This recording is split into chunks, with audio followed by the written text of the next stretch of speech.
But let all the land know, no man pays the price of my daughter cheaply. Bring the list! 2 men unrolled the long sheet of paper. The checking began.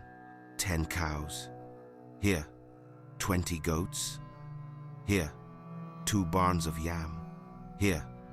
The crowd gasped at each answer, murmuring in disbelief. Obinna's sweat-soaked struggle had borne fruit. But then the elder reading the list paused. He glanced up sharply. Palm oil 50 jars. Only 49 stand here. Ah, you see? Even after all his boasting, he cannot fulfill it. He has failed. The crowd erupted in laughter, some clapping, others shaking their heads. Obinna's chest tightened as shame crept into his veins. 1 jar, just 1 jar missing. Papa First Class leaned forward. If he cannot bring 50, let him bring 100. I double it. Gasps rose from the crowd. Even the elders murmured uneasily. Adana's mother hid her face in her wrapper, trembling with shame. Obinna stood stiff, his jaw locked. He would not beg, he would not break, but his heart throbbed with rage. Once upon a time in Umweziaku, the maidens were as radiant as the morning sun, their laughter carrying across the streams, their footsteps soft upon the red earth. They were hard-working, graceful, and beautiful beyond measure. Yet, despite their beauty, the maidens of Umweziaku were cursed with one sorrow: few ever married. It was not because they lacked suitors, no. Men came from far and near, eyes bright with desire, voices filled with promises. But when the time came to seek a wife, those same men turned their feet away from Umweziaku. They would rather travel to distant villages and bring home wives than face what the fathers of Umweziaku demanded: the bride price. In Umweziaku, it was said that to marry a maiden was to empty one's soul and still owe a debt. The lists given to suitors were so outrageous, they became the mockery of neighboring lands.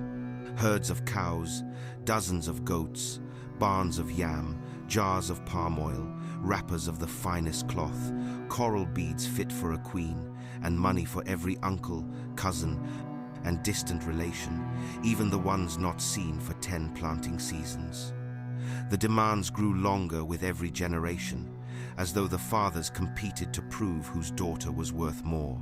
Men whispered that the fathers of Umweziaku had turned marriage into a market, and their daughters into wares too costly to buy. And so the maidens waited.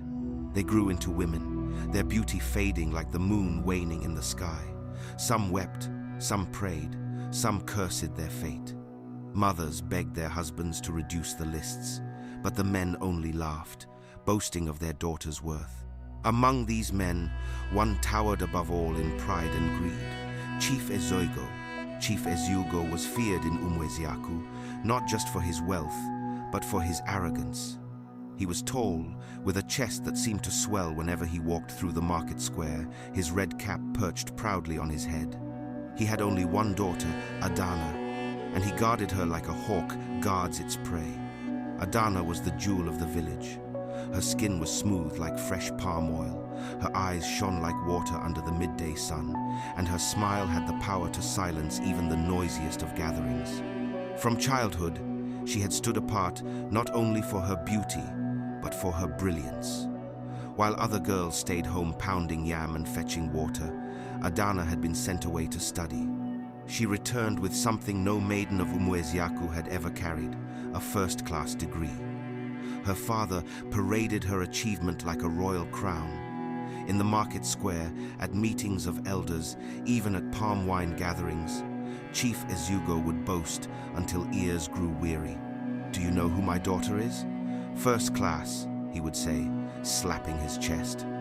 "Others are sending their daughters to farm, but mine has conquered the white man's books. No man will take her unless he can prove his worth. She is not an ordinary woman. She is the daughter of Papa First Class." Soon, the whole village stopped calling him Ezugo. They called him Papa First Class. And though many young men admired Adana's beauty from afar, they trembled at the thought of her father. If the bride price lists of ordinary maidens in Umweziaku were crippling, what then would Papa First Class demand for his only daughter, the pride of his name and the boast of his lips? Yet, in the shadow of Chief Ezugo's pride, one man's heart burned with quiet determination. His name was Obinna, a humble spare parts trader in the bustling market of Umweziaku. Unlike other men, he did not fear the lists, for in his chest, love had already taken root, and he would rather fight the curse of the land than lose Adana to another. And so, as the story of Papa First Class's daughter spread across the land, but only the right man with balls will take the bull by the horn. The cock crowed thrice that morning, and Umweziaku stirred like a drum awakening before a festival. Women hurried to the stream with their clay pots, whispering the news from ear to ear. Children ran barefoot through the dusty paths, shouting it as if it were prophecy. Men at the palm wine huts sat straighter, listening with half smiles. Adana, the daughter of Papa First Class, had returned. From the moment her feet touched the village square, it was as though the land itself paused to admire her. She wore a wrapper of deep indigo, tied so neatly that even the market women gasped. Her blouse hugged her figure with grace, and the coral beads around her neck shimmered as the sun rose higher. The crowd gathered instantly, mothers, maidens, traders, farmers, all pressing forward to greet the jewel of Umweziaku. "Adana, Nua Oma, our first-class daughter has come back," cried Mama Nkechi, clapping her hands in delight. Adana bent slightly, her smile warm and her voice gentle. "Good morning, Mama. I have missed home." Her beauty was not the only thing that drew the stares. It was the way she carried herself. Confidence sat upon her like a crown, yet her steps were light, humble, unassuming. Every man that looked at her felt his throat tighten. But when their eyes drifted to the corner of the square, to where Chief Ezugo stood with his chest swollen like a cock at dawn, they quickly looked away. Papa First Class had arrived. His red cap gleamed, his walking stick tapped the ground with authority, and his voice boomed above the murmurs. "You see my daughter?" he shouted, puffing his chest as though her success were his second skin. "Not just beauty, she has conquered books, eh? While others were learning how to tie wrappers, mine was taking first class. Tell me, who will match her value? Who?" The crowd laughed nervously. Some clapped, some nodded, but all knew his words carried a blade hidden in them. He was not only boasting, he was warning. Anyone who dared to marry Adana would need to prove his worth, not with love, but with wealth that could shake mountains. At the far end of the market, under the shade of a crooked Udala tree, Obinna watched. His heart pounded against his ribs as if trying to escape. He had seen Adana many times as a child when they fetched water from the same stream when their paths crossed at the evening market. But this was different. She was no longer the playful girl with dust on her feet. She was a woman who carried a whole village's pride on her shoulders. Namdi, his palm wine tapping friend, nudged him and whispered with mischief, "Obinna, look well. This is no longer Adana you knew. This one is first class. Papa First Class will demand the sky, the earth, and the water in between before he gives her out." Obinna's jaw tightened. His eyes did not leave her face, glowing in the morning Sunday. "Let him demand the world. If the world is what it takes, then I will give it." Namdi laughed so hard he nearly spilled his calabash. "Ah, you talk like a lion. But lions too fall into traps. Have you forgotten the curse of this land? Men run from our maidens like goats run from fire. You think you alone can fight it?" Obinna turned slowly, his voice low but firm. "Namdi, others came with fear. I will go with faith." Just then, Adana's eyes swept the square and met Obinna's. For a heartbeat, the market noise faded, and it was only then. She smiled faintly, and though she quickly lowered her gaze, the message had been sent. She remembered him. Obinna's chest burned with quiet fire. That smile was enough to seal his resolve. He would face the curse. He would face Papa First Class, and he would not turn back. Far across the square, Chief Ezugo tapped his stick against the ground, surveying the men who stared too long at his daughter. His voice rose again, heavy with warning. "Adana is not for boys. She is not for dreamers. She is the pride of Papa First Class. Let no man without wealth waste his footsteps here. But even as his words echoed, Obinna whispered to himself, steady as a drumbeat, I am no boy, I am no dreamer, I am Obinna, and I will not run. And so, as the sun climbed high above Umueziaku, the battle line was drawn between the pride of a father and the determination of a man in love. One bright morning, Chief Ezugo Papa First Class called his daughter, Adana, into the courtyard. His red cap sat proudly on his head as he stroked his grey beard. Your mother is unwell today, he said with authority. She cannot go to the market. You will go in her place. Buy her medicine from the dibia, some local herbs, and the foodstuffs for tonight's meal. Do not forget anything, Adana. The eyes of this household are upon you. Adana bowed her head obediently. Though she was Papa First Class's only daughter and pride, he treated her more like a trophy than a child. Still, she tied her wrapper neatly, carried a woven basket, and set off for the market. She was used to going with her mother, who always bargained fiercely, balancing loads with the strength of two women. Alone, the market felt like a battlefield. The noise of traders hawking, the goats scrambling underfoot, and the thick smell of fish and palm oil made her dizzy. At the herb seller's stall, she struggled to identify the exact roots her mother usually bought. At the yam stall, the heavy tubers nearly tipped her basket to the ground. Sweat poured down her face as she fumbled with coins and goods. For the first time since her triumphant return from school, Adana felt helpless. Then, like a shadow stepping into sunlight, a voice cut through the market noise. Adana, it said warmly, let me help you. She turned and saw him Obinna, the trader known for his restless energy and bright smile. His shirt was rolled at the sleeves, his arms strong from years of lifting heavy goods. He reached down before she could protest, lifting the basket from her arms with ease. This load is too much for you, he said, balancing it on his shoulder. Which other things do you still need? Relief swept through her, though pride made her hesitate. I was to buy herbs for my mother and some fish, but the bargaining is confusing. Obinna laughed softly. Leave that to me. If there's one thing I know, it is how to get the best price in this market. Together, they moved from stall to stall. He haggled with the herb seller until the woman, rolling her eyes, handed over the right roots for half the price. At the fish stall, he picked the freshest tilapia and winked at Adana. The seller cannot cheat me today. At every turn, he made her laugh, easing her tension. When they had gathered everything, he noticed the tired slump of her shoulders. Come, he said gently, rest a while in my shop before you walk back home. The sun is wicked today. She followed him hesitantly, and soon they entered his small spare parts stall at the edge of the market. Though modest, it was neat, with carburetors, bolts, and tools arranged carefully. He pulled out a wooden stool, dusted it with his palm, and offered it to her. Sit, Adana. Even the strongest tree bends under too much Sunday. She sat, placing her basket beside her. The cool shade of the stall felt like a gift. Her eyes roamed the shop, then returned to him. Thank you, Obinna. You have been kind today. I did not expect. She trailed off, suddenly shy. Obinna leaned against the post, his gaze steady but soft. You should expect it. I have known you since we were children. Helping you is no burden. It is a blessing.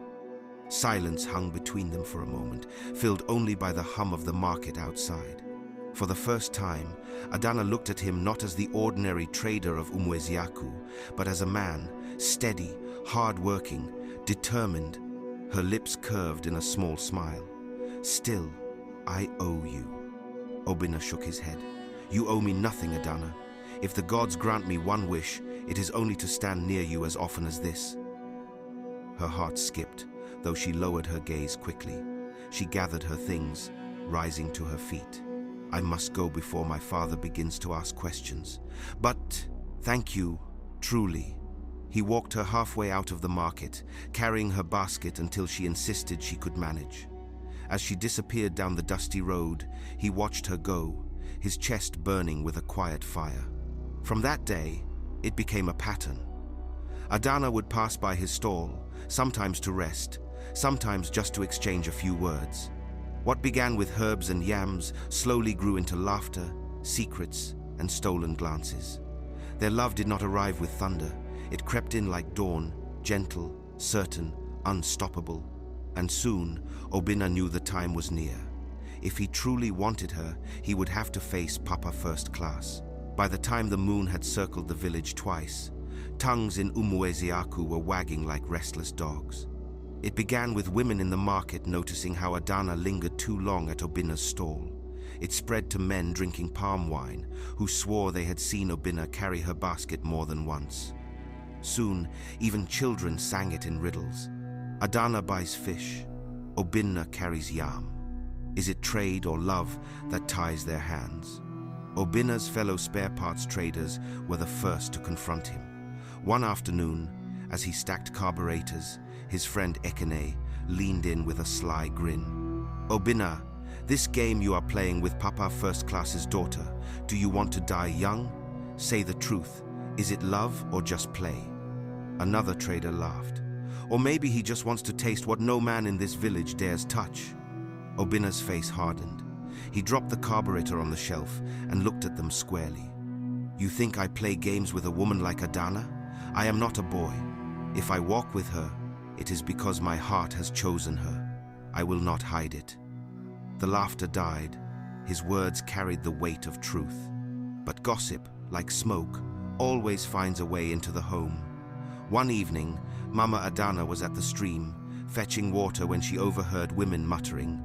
They say Adana is always at Obinna's stall. Imagine Papa First Class's jewel, mixing with a trader's grease and dust. Her father will demand the sun and stars if Obinna dares. When Mama Adana returned home, she sat her daughter down in the quiet of the courtyard. Her voice was gentle but probing. Adana, my child, they are talking in the village. Tell me the truth, do you love Obinna? Adana's cheeks warmed, her fingers twisting at the edge of her wrapper. She hesitated, then nodded. Yes, Mama, I love him, but I do not know if he truly intends to marry me or if... She stopped, swallowing her doubt. Her mother studied her carefully. You are the pride of this house, Adana. Do not give your heart to a man who carries no plan. The following week, Obinna gave her the answer. They had met again at his stall after she bought foodstuffs. The market hummed around them, but in that small corner, time stood still. Obinna's hands shook slightly as he set down a carburetor and turned to face her. Adana, he began, his voice steady. From the first day you entered this stall, I knew my life would never be the same. I have no riches to match your father's boasts, but I have love that will not break. I cannot play games with you. I want you as my wife. Adana's breath caught. Her eyes glistened as he stepped closer. I will not hide, he continued. I will gather my kinsmen. I will come to your father's compound with palm wine. I will ask for your hand properly before the eyes of the land. Tears welled in her eyes, not of sadness but of relief. She placed her hand lightly on his arm. Then I will wait. My heart is already yours. That night, when she told her parents, her mother listened in silence. But Chief Ezoigo Papa First Class threw back his head and laughed, his chest heaving with pride and arrogance. So it is true, he roared. That spare parts trader dares to dream of marrying my first-class daughter. Let him come. I am waiting. I will show him that a man must have the weight of the world in his hands before he touches the hem of my jewel. His laughter echoed through the compound, shaking even the crickets into silence. Adana's heart sank. She knew then that Obinna's path to her hand would be a battle not of love alone, but of pride, greed, and tradition. The news spread through Umueziaku faster than Harmattan fire. By dawn, every corner of the village knew Obinna, the spare parts trader, had proposed to Adana, the first-class daughter of Papa First Class. The market square buzzed with mockery. Women buying peppers leaned into each other with laughter. Have you heard? Obinna wants to marry Adana. Marry her? With what money? With his pile of greasy carburetors? Does he think love alone will feed Papa First Class's pride?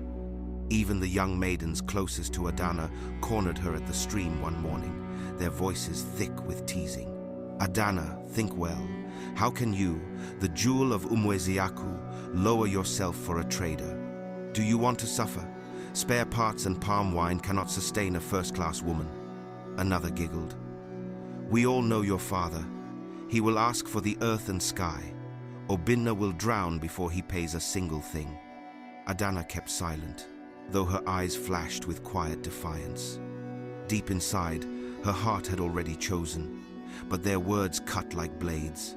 Meanwhile, in another corner of the village, Papa First Class himself carried the news like a trophy. At a gathering of elders under the Udala tree, he slapped his chest and laughed. Have you heard the latest? That boy Obinna, the trader, wants to marry my daughter. The elders roared with laughter, their kola nuts nearly spilling. One of them slapped his knee. Ezugo, you will bury him alive with bride price. Let us see how much Greece can pay for first-class beauty. Papa First Class grinned, his eyes shining with arrogance. He will fulfill every marriage rite, even if it empties him to the bone. I will teach the whole village that my daughter is not for boys, but for men who can carry mountains.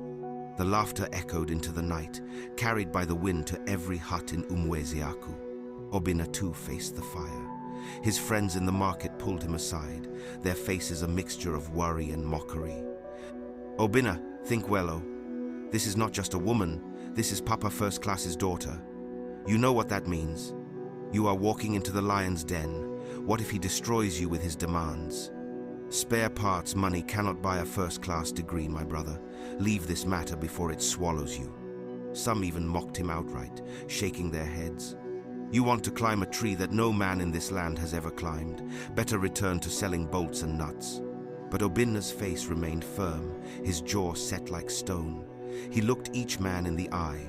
I have heard you. I know the path is dangerous, but I will not turn back. Love is not a game to me. If you are my friends, stand with me. On the day of introduction, I will need you at my back. If you cannot stand, then stay aside and watch. There was silence. Then slowly, Namdi stepped forward, his voice loud. Obinna is my brother. If he chooses this path, I will stand with him till the end. Let Papa First Class bring his list. We will face it. A few others nodded, clapping his back, but some still shook their heads. You are a stubborn goat, Obinna, but goats that enter the lion's cave do not return. Obinna smiled faintly, his eyes burning with quiet fire. Then let me be the first goat that returns alive. And so the line was drawn. The whole village waited, gossiping and mocking, as the day of introduction drew near. Some prayed for Obinna's downfall, others for his triumph. But all agreed on one thing. Umweziaku had not seen such a story in a long, long time. The day arrived like thunder. From dawn, the village of Umweziaku buzzed with restless excitement. Children ran barefoot through the dusty roads, chanting, Obinna is going to Papa First Class's house. Obinna is going to die today. Women gathered at the stream, whispering as they pounded their clothes against smooth rocks. Today, we shall see. Is he truly man enough to face Chief Ezogo? The men at the palm wine huts laughed into their gourds.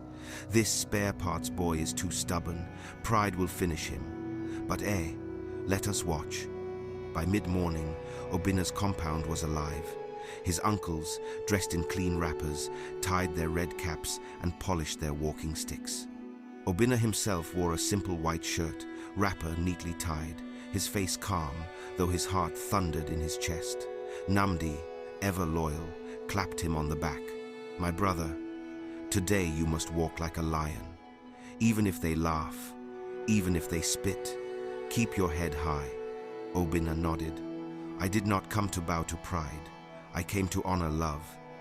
And so, with calabashes of palm wine balanced on strong shoulders, kola nuts wrapped in leaves, and their kinsmen walking beside them, Obinna's family began the slow procession to Papa First Class's compound. Drums echoed from afar, as though the land itself knew a battle was about to unfold. At the compound, Chief Ezugo was already waiting. His courtyard had been swept till it shone, mats spread for guests, and a great crowd pressed at the edges to witness the spectacle. His red cap gleamed like fire, his chest puffed with arrogance. "Welcome," he boomed as Obinna's people entered. "Welcome to the house of Papa First Class. We hear you have come for words of men." The kola nut ritual began, prayers said in deep voices, and the palm wine poured. Custom demanded respect, and both families honored it. But beneath the surface, tension swirled like a gathering storm. Finally, one of Obinna's uncles rose, staff in hand. His voice was clear, ringing over the crowd. "We come today to ask for what every man desires, the hand of a good woman. Our son, Obinna, loves your daughter Adana. We bring palm wine as our tradition demands. We ask, will you give her to us in peace?" A hush fell. All eyes turned to Chief Ezugo. He smiled slowly, like a cat about to pounce. "You ask for my daughter?" His voice dripped with pride. "My first-class daughter? Marriage is not a thing of play. If your son wants her, let him prove he is a man, not a dreamer." He clapped his hands. Two young men appeared, carrying a long folded paper. With deliberate slowness, they opened it and spread it on the mat before the elders. The list. Gasps rippled through the crowd. 10 cows, 20 goats, 2 barns of yam, 50 jars of palm wine, wrappers for every woman in the kindred, gold earrings for the aunts, cash for the uncles, entertainment money for the youths. And the list went on and on, longer than any in living memory. Even the elders shifted uneasily, their eyes darting to one another. One whispered, "This is not a bride price, this is a death sentence." Papa First Class raised his chin, his voice cutting through the murmurs. "If Obinna cannot meet it, let him return to his carburetors. My daughter is not cheap. She is worth more than rubies, more than gold." Obinna sat silent, his fists clenched against his knees. Every word was a blow, every item on the list a stone upon his back. Yet he did not bow. He lifted his head, his eyes meeting Adana's across the courtyard. She sat quietly, her hands folded in her lap, but her eyes burned with tears. In that moment, the noise of the crowd vanished. It was only her and the silent promise they had made. Obinna rose slowly to his feet, his voice steady though the air was thick with mockery. "I have heard the list. I will not fear it. I will not run. If it takes my sweat, my strength, my last breath, I will honor my word. Adana will be mine, not through games, but through the rights of men." The crowd erupted, some laughing, some murmuring, some shaking their heads in disbelief. But in that storm of voices, Obinna stood like a tree in the harmattan wind, unshaken, unbroken, for he knew battle has just begun. That night after the introduction, silence sat heavy in Papa First Class's compound. The courtyard still carried the echoes of laughter and mockery, the paper list folded neatly like a weapon waiting to be unsheathed again. Adana lay on her raffia mat, eyes wide open, tears rolling quietly into her pillow. At dawn, she rose and went to her mother's hut. "Mama," she whispered, her voice trembling. "Help me. Talk to Papa. 10 cows, 2 barns of yam. How will Obinna survive this? He will break before he even begins." Her mother sighed deeply, her head tied with a faded scarf. She looked at her daughter, torn between pity and fear. "Adana, your father is not a man who listens when pride holds his ear. But I will try."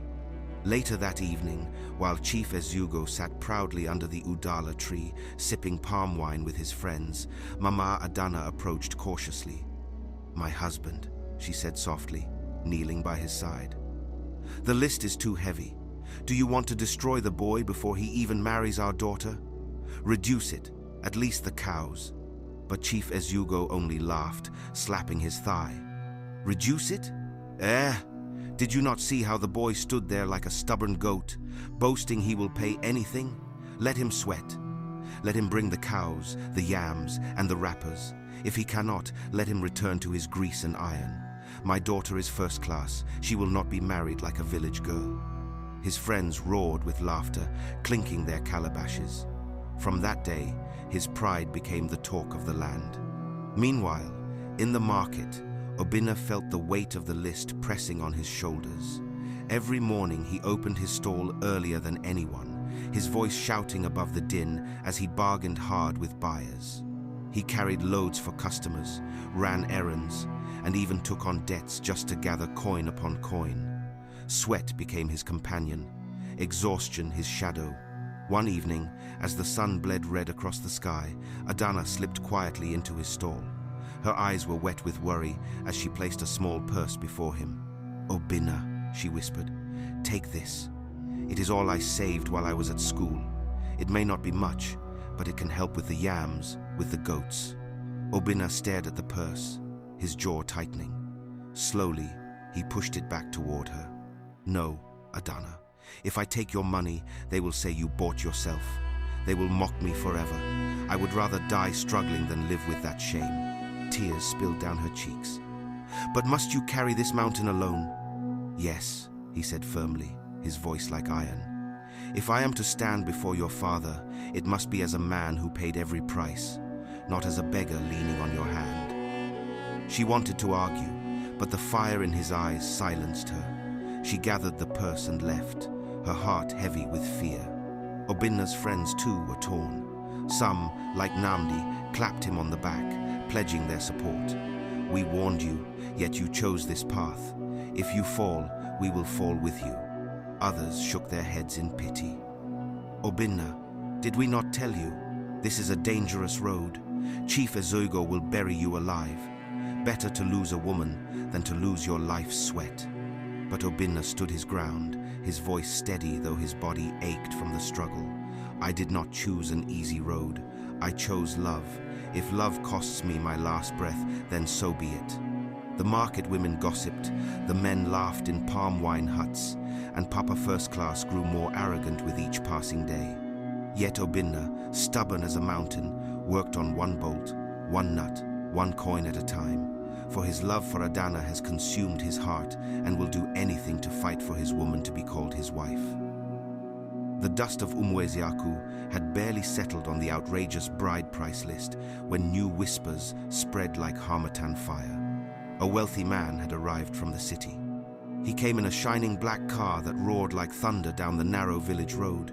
Children chased after it in awe, their mouths wide open. Women paused in the market, shading their eyes, and men gathered under the Udala tree, murmuring. The man, tall and broad, stepped out in polished shoes, his gold wristwatch flashing in the Sunday. His name was Chief Dike, a trader of cement and steel in Onitsha, known for his wealth and boldness. That very evening, he went straight to Papa First Class's compound. He did not come empty-handed. Bags of money were laid out, wrappers of the finest Hollandaise cloth glimmered, and at the center of the courtyard stood a gleaming car, brand new, with red ribbons tied around it. Papa First Class's eyes danced with greed. He clasped Chief Dike's hands and laughed until the air shook. "My brother, you are a man. This is how to honor a jewel like Adana. Do not worry about that spare parts fool who came here the other day. My daughter will marry you. Forget him." The crowd gasped. Women nodded approvingly, whispering, "Obinna has lost. Who can fight money?" The elders smiled, their eyes fixed on the car like hungry dogs. But when Adana entered the courtyard and saw the display, her face hardened like stone. She turned to her father, her voice shaking with fury. "Papa, what is this? Who told you I would marry this man? Did you ask me? Did you ask my heart?" Papa First Class frowned, waving his hand dismissively. "Keep quiet, Adana. A woman's heart is not her own until her father gives it. This man is rich, powerful. He can give you the life you deserve. Is it not better than following that pauper to a hut of grease and rust?" Chief Dike smiled proudly, stepping forward. "Adana, all this is for you. This car, this money, this wealth. You will be a queen by my side. Leave that poor boy. He cannot give you half of what I offer." Adana's anger flared. She stepped toward him, her voice rising above the murmurs. "Take back your car, take back your money, take back your wrappers. I am not for sale." The crowd gasped. Papa First Class's jaw dropped. "Adana, how dare you speak so?" But she was not finished. Her eyes blazed as she pointed at Chief Dyke. "Do you think I am a goat to be bought in the market? You insult me by thinking wealth alone can win my heart. I would rather pound yam in poverty with Obinna than ride your car in chains." Silence fell like a heavy stone. Chief Dyke's smile vanished, humiliated. He tried again the next day, and the next, bringing even more gifts, more promises. But each time, Adana's answer was the same: no. Her rejection became fiercer, her words sharper. The villagers soon began to whisper that Papa First Class's jewel had a will stronger than her father's greed. When the news reached Obinna, it cut him deeply. At first, depression washed over him like a flood.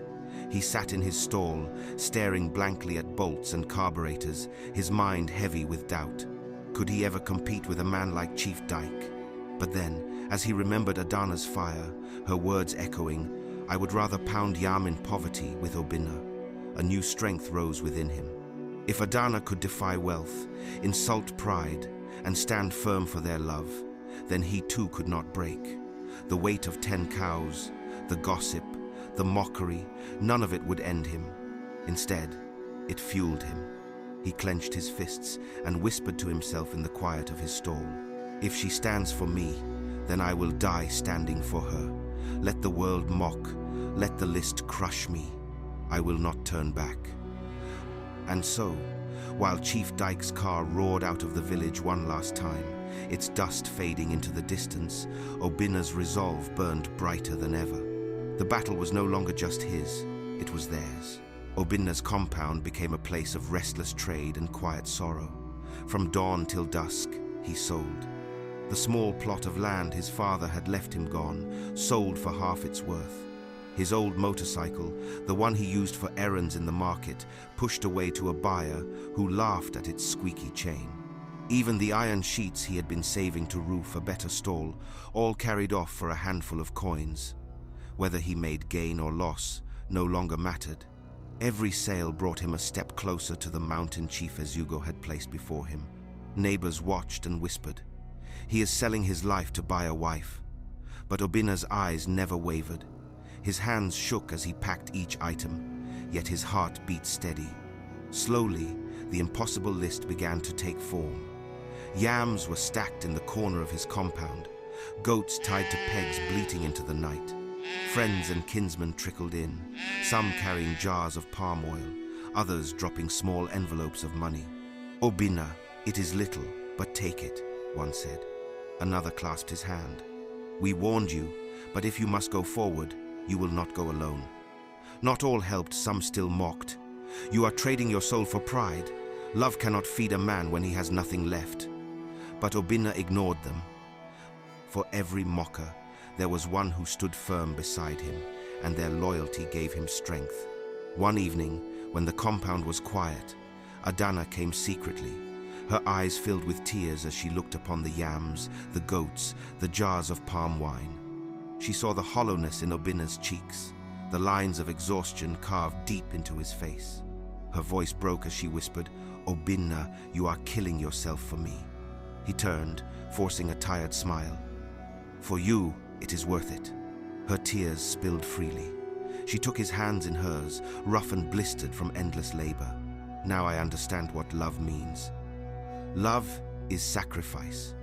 If you can give up all for me, then even if we live with nothing after this, my heart is full." They stood together in silence, two hearts bound by suffering and determination. Days turned into weeks. With each passing day, the mountain grew smaller. Finally, at great cost, the items stood complete. 10 cows tethered and mooing restlessly, goats lined like soldiers awaiting battle, barns of yam filled to the brim, cloth wrappers folded in neat piles, coral beads shining in baskets, jars of palm wine stacked high. When the last item was placed, Obinna sank to the ground, his body trembling, his chest heaving with both exhaustion and relief. His kinsmen clapped him on the back, some shaking their heads in disbelief. "You have done what no man in Umweziaku has done," Namdi said, his voice thick with pride. "You have climbed the mountain." Adana's eyes brimmed with tears as she watched. Her heart swelled with both pride and pain. This was no longer just a bride price. This was blood, sweat, and sacrifice woven into love. The village buzzed with excitement. Even Papa First Class strutted through the square, boasting to anyone who would listen. "Did I not say it? My daughter is not ordinary. Even the stubborn trader bowed before my list. Let the world see Papa First Class is a man of worth." But in Obinna's heart, there was no joy. He had won the battle, but at a cost that drained him to the bone. As the wedding day drew near, he looked at the mountain of goods, and his heart whispered bitterly, "Is this marriage, or is this ransom?" Still, he pressed on. For love, for Adana, for the vow he had made. The wedding of tears was at hand. The day of the traditional wedding dawned bright and loud. From the first cock's crow, the village of Umweziaku shook with excitement. Drummers beat their skins till the air trembled. Women danced in wrappers of every color, and children leapt about singing wedding songs. In Chief Azugo's compound, mats were spread, palm wine calabashes lined in rows, and the elders of the land gathered with their red caps shining. Adana sat in her mother's hut, wrapped in coral beads and fine cloth. Her beauty shimmered like dawn, but her eyes brimmed with nervous tears. The moment arrived. Obinna and his kinsmen entered the compound, carrying goats, yams, and calabashes of palm wine. The 10 cows mooed in the distance, their ropes held by young boys. The courtyard swelled with bodies, villagers eager to witness if the spare parts trader had truly conquered Papa First Class's mountain. Chief Ezugo sat proudly in his carved chair, a smile tugging at his lips. He clapped his hands. "Bring the list!" 2 men unrolled the long sheet of paper, laying it flat on a mat before the elders. The checking began. One by one, items were called out, and Obinna's kinsmen pointed to them. 10 cows. Here, 20 goats. Here, 2 barns of yam. Here. The crowd gasped at each answer, murmuring in disbelief. Obinna's sweat-soaked struggle had borne fruit, but then the elder reading the list paused, his brow furrowing. He glanced up sharply. "Palm oil 50 jars. Only 49 stand here." The courtyard froze. All eyes turned to Obinna. Papa First Class's smile widened like a knife cutting across his face. He slapped his thigh and thundered, "Ah, you see? Even after all his boasting, he cannot fulfill it. He has failed." The crowd erupted in laughter, some clapping, others shaking their heads. Obinna's chest tightened as shame crept into his veins. 1 jar, just 1 jar missing. Papa First Class leaned forward, his voice dripping with venom. "If he cannot bring 50, let him bring 100. I double it." Gasps rose from the crowd. Even the elders murmured uneasily. Adana's mother hid her face in her wrapper, trembling with shame. Obinna stood stiff, his jaw locked. He would not beg, he would not break, but his heart throbbed with rage. At that moment, his uncle stepped forward, pulling a small bundle of notes from his wrapper. "Take, my son. Let us not allow this day to turn into disgrace." Then Namdi, his best friend, shoved forward with tears in his eyes. He dropped his savings into Obinna's hand. "Brother, finish this today, for love, for peace." Obinna's fingers shook as he gathered the money and presented it. The elders, after pleading and negotiating with Chief Ezuigo, convinced him to accept. With exaggerated reluctance, Papa First Class waved his hand. "Fine, let it be. But let all the land know no man pays the price of my daughter cheaply." The checking continued, and at last every item was ticked. The courtyard erupted with ululations as Adana, led by her maidens, emerged, kneeling to offer palm wine to Obinna. He drank, and the crowd roared in celebration. Drums thundered, feet stamped, voices lifted. The marriage had been sealed. To the villagers, it was a day of victory, a wedding that ended in peace. Smiles, dancing and feasting, carried the night deep into the moon's watch. Papa First Class boasted, the maidens admired Adana's courage, and the elders declared it a union worth remembering. But in Obinna's heart, hidden beneath the laughter and the cheers, a darker seed grew. He smiled, he danced, he embraced his bride. Yet within, a voice whispered coldly, "I will never forget this humiliation. I will never forgive. Today they laugh at me, but one day, I will have my revenge." And though none could see it, the wedding of peace had birthed a fire no feast could quench.